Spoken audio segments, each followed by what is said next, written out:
Shalom to Brother Kadash. I want to start off by giving all praises to Yahweh, Bahashem Yahweh Shai, Bahashem Rakakadash, that were Christopher honest Columbus. Yeah. to the apostles at Great Millstone. Peace, blessings, and honors to all the brothers in this truth, man. Look, this is Nick Cannon. He has some racist guy, man. Some racist dude on here, on his little show, and they were talking about how the racist guy was saying Christopher Columbus, I believe, is great or something like that, or in that sense. Nick Cannon was going against him, saying, nah, he did horrible things, the genocide of the Native Americans and stuff like that. But he still was saying, yeah, those things are wrong, but he's still great. He's still great. And then he tried to like compare it to something that happened, but it really was no comparison. So Nick Cannon corrected him on that, but it just goes to show you that that's really the true feelings of this man. He don't care if what his people did was wrong. What he cares about is was it great, and that's what he's saying. Like it was wrong, but it still was great. It allowed them to get here. It allowed them to build up America. But the thing is like what they don't understand is, you might say they're great, just like Alexander the Greek. They say he was great, for all the crazy things he did. But the thing is, what they don't realize is that's prophecy. The Lord built you up just for prophecy. So yeah, it might seem great right now, like you're winning right now, until the end comes and you see that it was all just set up really to make us great. Really, it's set up just to make the Israelites great. The Lord setting y'all up, putting y'all in different positions and making y'all seem so-called great, really just to set up the Israelites for the kingdom to be great. And take y'all down and take y'all completely out and wipe y'all out so you can boast at it right now. For a little time. Let's look this way. Still don't understand why there's a holiday. Because he's amazing. You know Christopher Columbus is a bedtime story. Well, so is the Haitian Revolution. I mean, you're. I know. You can't compare the Haitian Revolution with Christopher Columbus. Christopher Columbus came over here and he was on the offensive. The Haitian Revolution is a revolution because they were on the defensive. So, you could say they went to the offensive, but really they were defending themselves.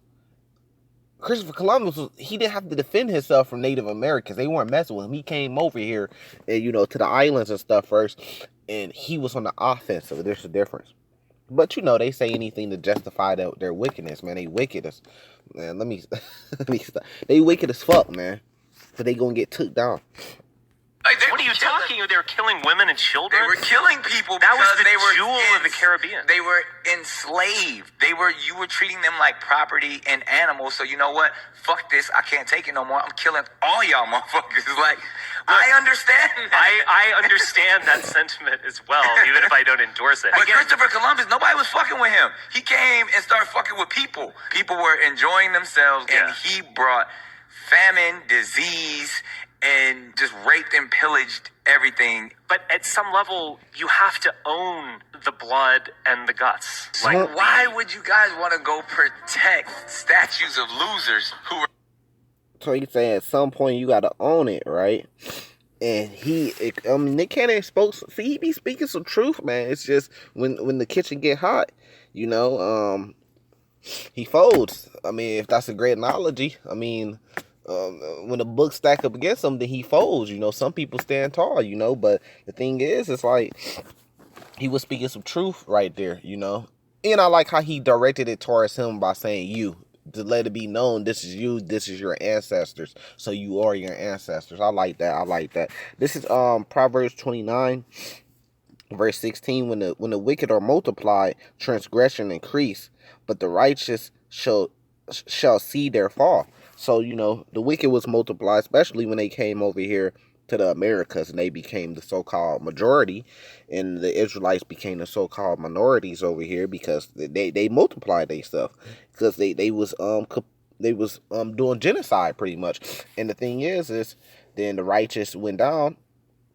But when the wicked was multiplied, transgression increased. Now you have this place called America, which is Mystery Babylon, Babylon the Great, which is the complete most wickedest place on earth that's ever been on earth. It's up there with Sodom and Gomorrah. It's past Sodom and Gomorrah because it's bigger and it does all the same things as Sodom and Gomorrah. That's why this place is spiritually called Sodom and Gomorrah too. You know, it's all these wicked things all in one place, in one gigantic place. You know, but the righteous, we gonna we should see they fall. And that's the thing about it. Like I was saying, like he could boast about it right now, but at the end, we're gonna end up seeing their fall, and it's gonna all come full circle, pretty much back to the Israelites being on top, which we're supposed to be on top. This is Psalms 58, verse 10. The righteous shall rejoice when he seeth the vengeance. He shall wash his feet in the blood of the wicked. So not only are we going to be rejoicing, we're going to be rejoicing so much that all the blood that's going to be on the ground, you could say that this is talking about, this is spiritually talking, or it's figuratively talking. It's not literal, but the point is we're going to be rejoicing a lot by seeing the destruction and the death of our enemies, and that's going to come. That's going to come, man. Verse 11. So that a man should say, verily, there is a reward for the righteous. Verily, he is a God that judges in the earth. So the Lord ain't going to forsake us, and the Lord is going to bring judgment down, whether you believe it or not, man. I mean, Romans 3:3, whether you believe it or not, judgment is coming. And when that judgment comes, we're going to rejoice. The righteous are going to rejoice at the fall of the wicked. Period. And that's a great thing. Because if it wasn't a great thing, then why is there a reward for us rejoicing in the fall of our wicked, fall of the wicked? You know, this is Isaiah 14:21, get straight to the point. Prepare slaughter for his children for the iniquity of their fathers. So like Nick Cannon was saying, you went over there and you did this and you did that, when he was referring to the dude, because even though that dude literally wasn't alive back then when Christopher Columbus came, but he was, because you are your ancestors if you believe in something called regeneration, reincarnation. But even still, the book is clearly saying that prepare slaughter for the children. He would be the children of his ancestors that came over to the Americas and completed that genocide, right, of the Israelites. So saying prepare slaughter for the children for the iniquity of their fathers, that they do not rise nor possess the land nor fill the face of the world with cities. So this is talking about, this is going to happen before the kingdom, that there's going to be slaughter prepared for these people. There's a judgment. The Lord is going to judge the earth. If you go through Jeremiah 49:48, it gives you the judgment of these different nations. And it's going to be prepared slaughter for them, which gets you to Obadiah, where, here, I'll get to it real quick. I'll pull it. Which gets you to Obadiah, where it's clearly telling you that they're going to be wiped off the earth. So that's where that slaughter is going to come into play. Dang, man. This one little chapter right here at the end. Let me get it. Right there. All right. Obadiah, verse 18. Because of Obadiah 1, verse 18. And the house of Jacob shall be a fire, and the house of Joseph a flame, and the house of Esau for stumble. And they should kindle in them and devour them. And there should not be any remaining of the house of Israel, for the Lord has spoken it. How is there not going to be any remaining of the house of Israel? Because there's slaughter being prepared for them. They're going to be slaughtered, man. Really, you could go into Isaiah 13. That's going to break it down, man. Talking about their children are going to be dashed against the stones, all that stuff. But I'll come back. Verse 8 of Obadiah 1.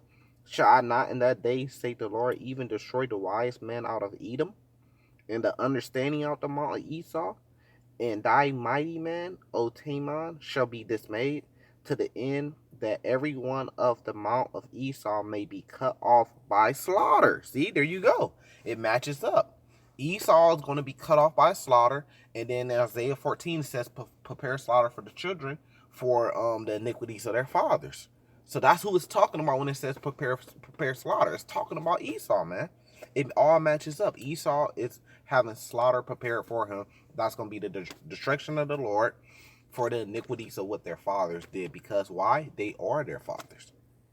You know, just like, for example, Israelites are in captivity right now, and we had to go through the judgment and the curses of Deuteronomy. Why? Not because me or you literally, even though the Israelites today are still sinning, you know, and then there's us that's waking up, referring to Ezekiel 37, the dry bones that's waking up, but 2/3 are still sinning. But they were born into the curses, into the judgment. Why? Because our forefathers sinned. Why are we being judged for our forefathers sinning against the Lord?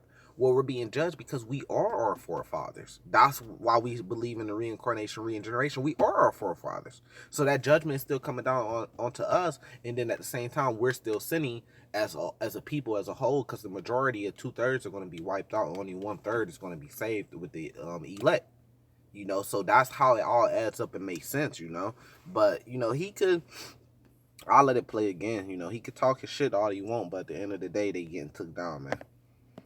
Christopher Columbus. Yeah. I still don't understand why there's a holiday. Because he's amazing. You know Christopher Columbus is a bedtime story. Well, so is the Haitian Revolution. I mean, you're. I know. Like, what are you talking about? They were killing women and children? They were killing people that was because the they were jewel of the Caribbean. They were enslaved. You were treating them like property and animals. So you know what? Fuck this. I can't take it no more. I'm killing all y'all motherfuckers. Like, I understand that. I understand that sentiment as well, even if I don't endorse it. But Christopher Columbus, nobody was fucking with him. He came and started fucking. I understand that even though I don't endorse it. So you don't endorse that because it was Haitians that had to go through that. But damn well if your people were enslaved by another people, especially with these white supremacists and these militias, they would stand up to fight and they would try to slaughter and kill everything. For a fact y'all would want to do that if it was the other way around. So we gonna see, but you don't endorse it because it was the Haitians that stood up to fight back. You see what I'm saying? And those Haitians, they get it in because I was and those Jamaicans, they get it in because I seen some type of documentary on Netflix, and it was talking about a Jamaican drug lord. I think that's where I didn't get that much information on it, but it's the guy, I think they call him the Don. That's where I'm the Don Dada and all that stuff, that's where it come from. His father was passed the business down to him after his father was killed in jail. But they was on the island of I believe it was Jamaica, and man, they was fighting.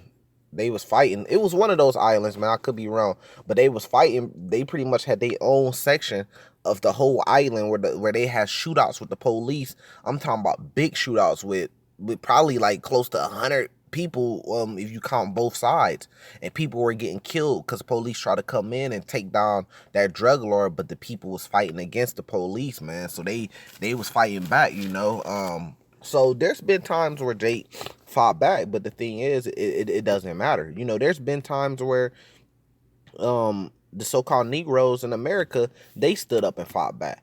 But at the end of the day, none of those are all vain things if you're not keeping the law, statutes, commandments, and seeking the Lord, because that's the only man that can save us is the Lord. There's been times, but we have to come back to the Lord and let the Lord do the work, and he's going to be the one that's going to come back and prepare this slaughter and bring destruction down on Esau. So I'm going to leave it there and say salvation to the elect. Shalom.